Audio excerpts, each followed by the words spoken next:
Olá, eu sou Luciane Landim e a gente recebe aqui na redação de O Tempo o novo presidente do Instituto do Patrimônio Histórico e Artístico Nacional, o IPHAN, Leandro Graz. Seja bem-vindo. Obrigado, Luciane. É um prazer estar aqui com vocês. Um abraço a todo o povo de Minas Gerais também.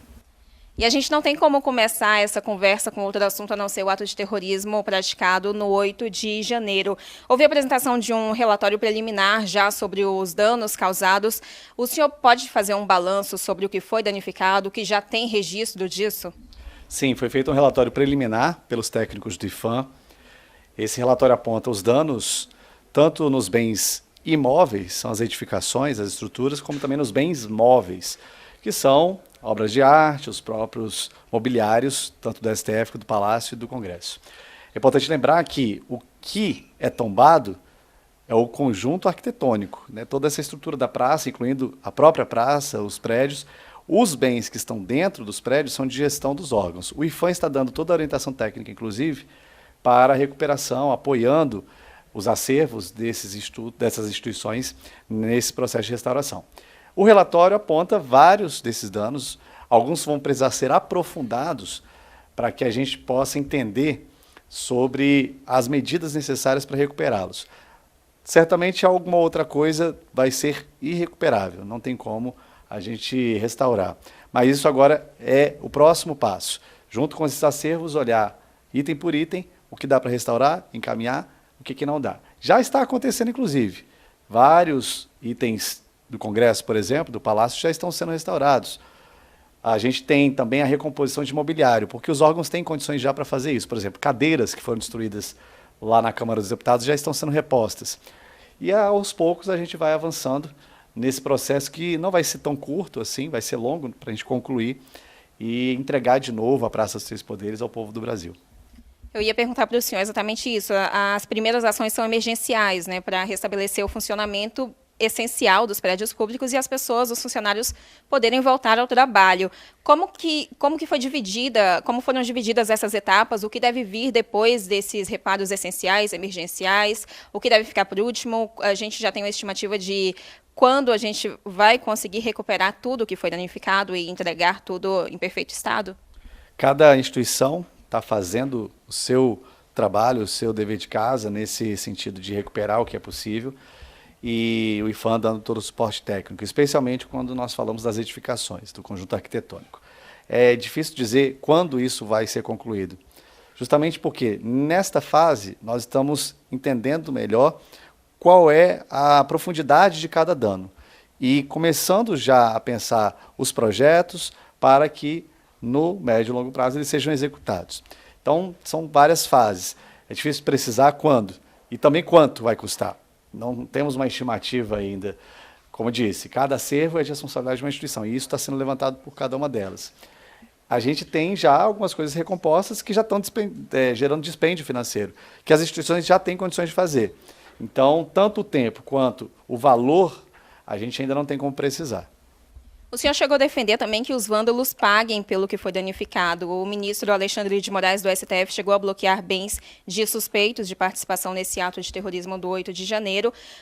A forma que o senhor defende de pagamento pelos vândalos é a forma semelhante ou até mesmo essa forma feita, essa decisão do ministro Alexandre de Moraes, ou o senhor pensa em outra alternativa para fazer com que eles paguem pelo que foi danificado, pelo que eles depredaram?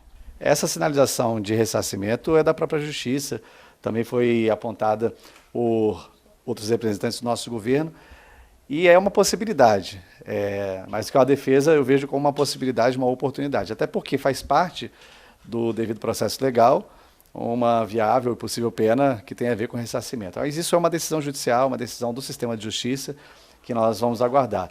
Enquanto isso, estamos mobilizando possibilidades, parceiros, nós já temos um gesto, digamos assim, de várias instituições, organismos internacionais que querem nos apoiar, voluntários, também com apoio técnico, não só financeiro.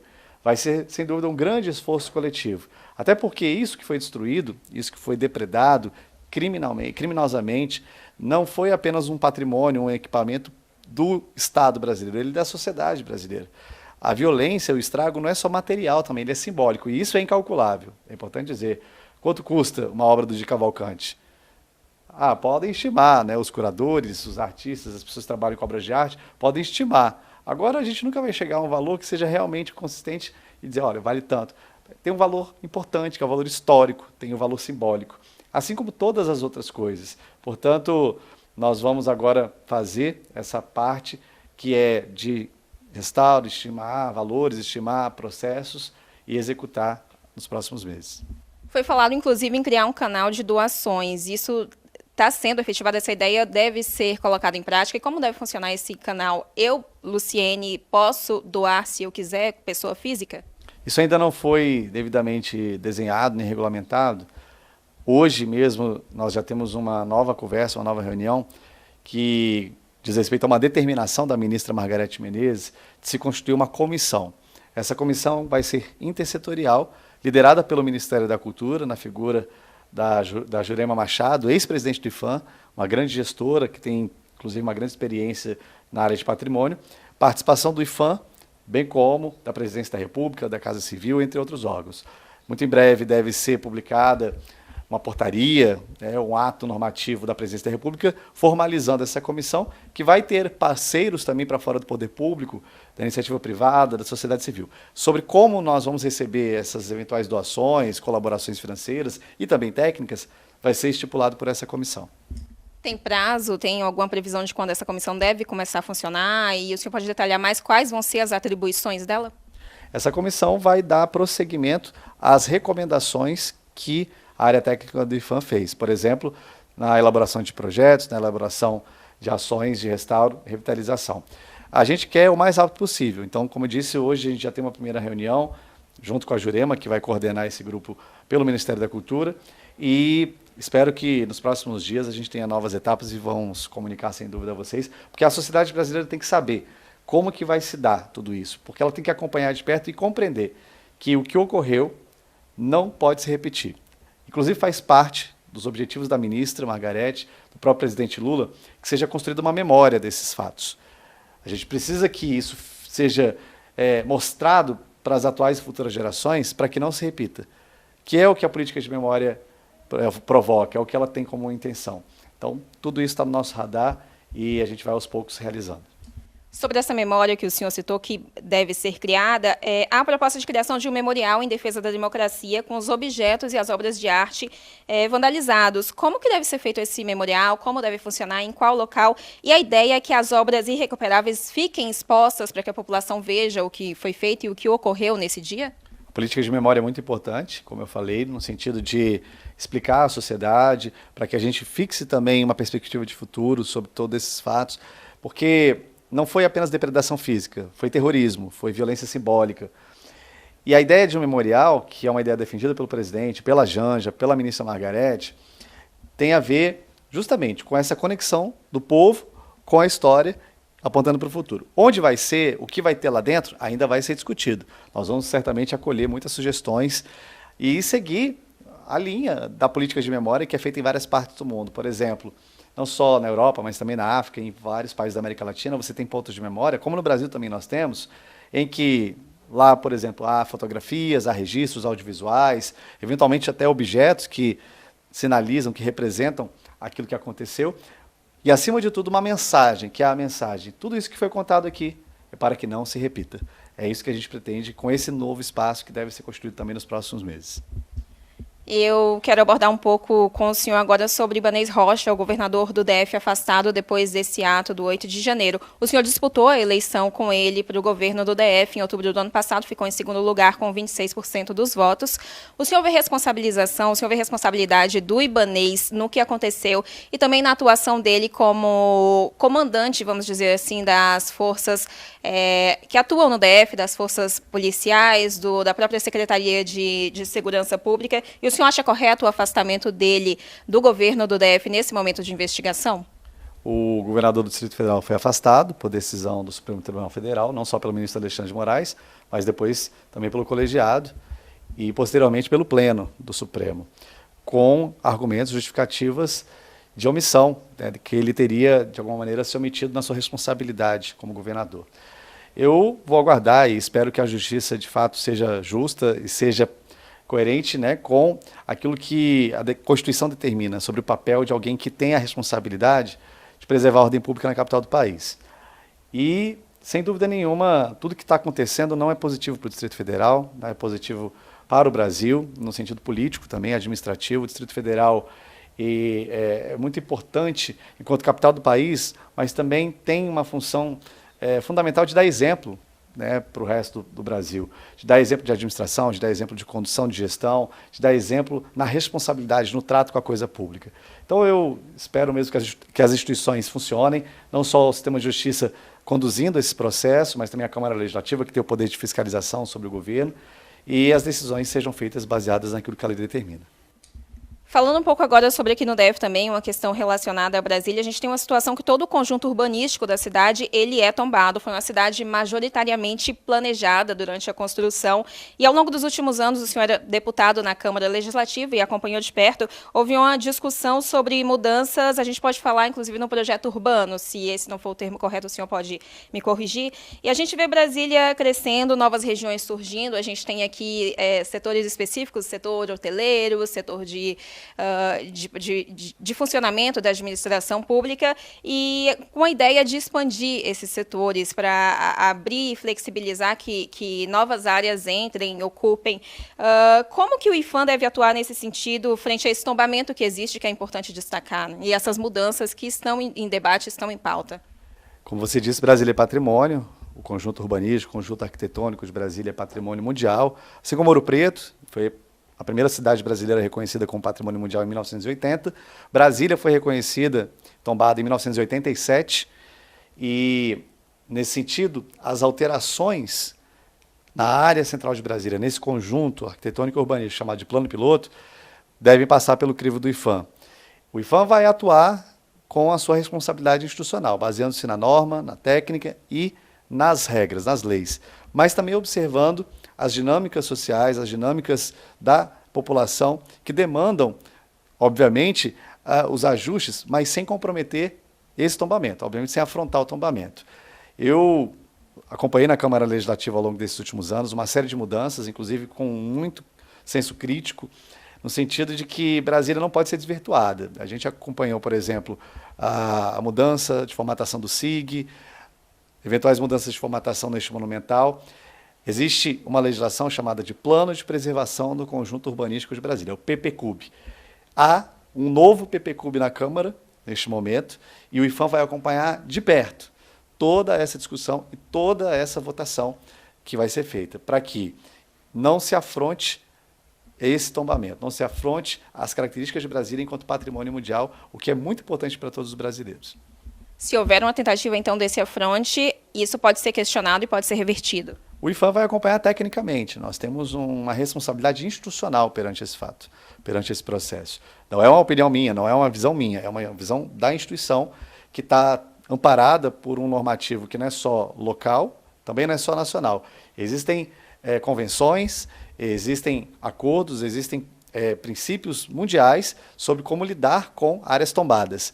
Então, Brasília tem responsabilidade, tem o dever de se conectar com todos esses acordos, com todas essas convenções. Portanto, a gente vai ter esse papel institucional e muito próximo, mas, ao mesmo tempo, estimulando a participação da sociedade. É preciso que as pessoas compreendam por que é importante Brasília ser preservada, o que significa isso para nós, qual é a oportunidade que nós temos de um patrimônio mundial, enquanto capital da República, ser constituído, o que isso nos atrai, o que isso nos possibilita como desenvolvimento, como turismo, como possibilidade de educação também.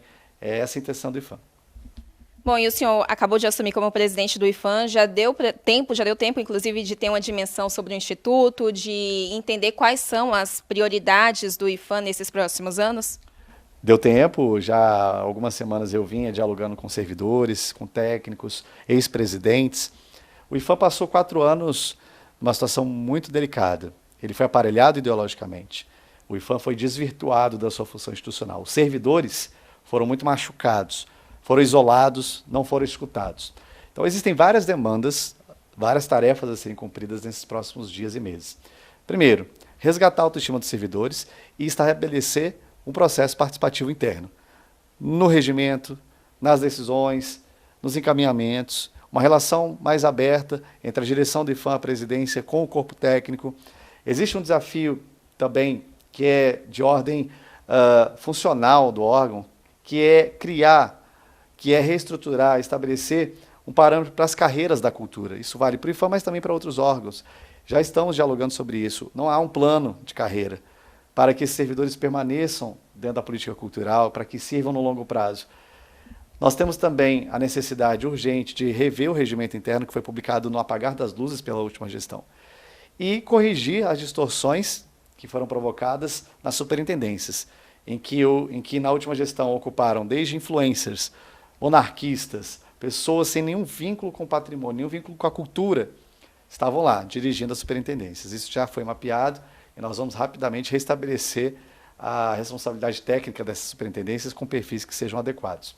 Então tem muita coisa, lógico, uma agenda positiva de recuperar a educação patrimonial, de nós avançarmos, melhorarmos a gestão dos licenciamentos ambientais. Existe uma agenda positiva de intersetorialidade, conectar o IPHAN, conectar o Ministério da Cultura aos outros ministérios, fazer junto com o Ministério do Meio Ambiente, com o Ministério da Educação, com o Ministério do Turismo, programas, planos de médio e longo prazo, e é o que vai ser feito nessa gestão com a liderança do presidente Lula e da nossa ministra Margarete.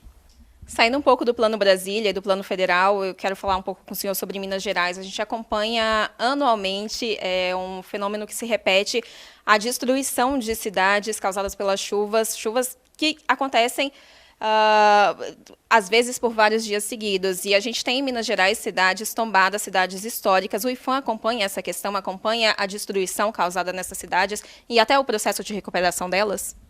O IPHAN acompanha de perto, não só o caso das cidades tombadas, Instituto Caso de Ouro Preto, temos Mariana, que é muito importante do ponto de vista de patrimônio, nós temos Diamantina, enfim, várias cidades, talvez Minas Gerais seja a que concentra o maior número, e muitas vezes o patrimônio fica vulnerável pela falta de outras políticas públicas, por exemplo, de defesa civil. Eu participei na transição, coordenei o grupo de desenvolvimento regional, e nós mergulhamos profundamente na política de defesa civil em todo o Brasil. Inclusive, não havia orçamento disponível para as ações de prevenção a desastres. Então, nesse momento, eu volto na questão da intersetorialidade. O IPHAN vai, sim, dialogar bastante, através do Ministério da Cultura, com o Ministério do Desenvolvimento Regional, para a gente ter uma agenda bem qualificada no sentido de preservação do patrimônio a partir da defesa civil. Não podemos apenas agir na maneira emergencial, como resposta. A gente tem que ter uma política de prevenção no médio e longo prazo. Foi o que eu defendi, inclusive, na transição do nosso relatório, lá no desenvolvimento regional. Não podemos deixar o Brasil sem uma política de prevenção a desastres. Isso é importante para o patrimônio e para a vida como um todo. E é o que a gente vai fazer, sem dúvida, abrindo diálogo canal com a MDR. A gente encerra essa entrevista por aqui com o presidente do IPHAN, Leandro Graz. Muito obrigado, Luciene. Quero agradecer a oportunidade e dizer a todo o povo brasileiro, ao povo de Minas Gerais, que não vai faltar da nossa parte empenho, muito compromisso, responsabilidade na recuperação do patrimônio cultural brasileiro. Até mais.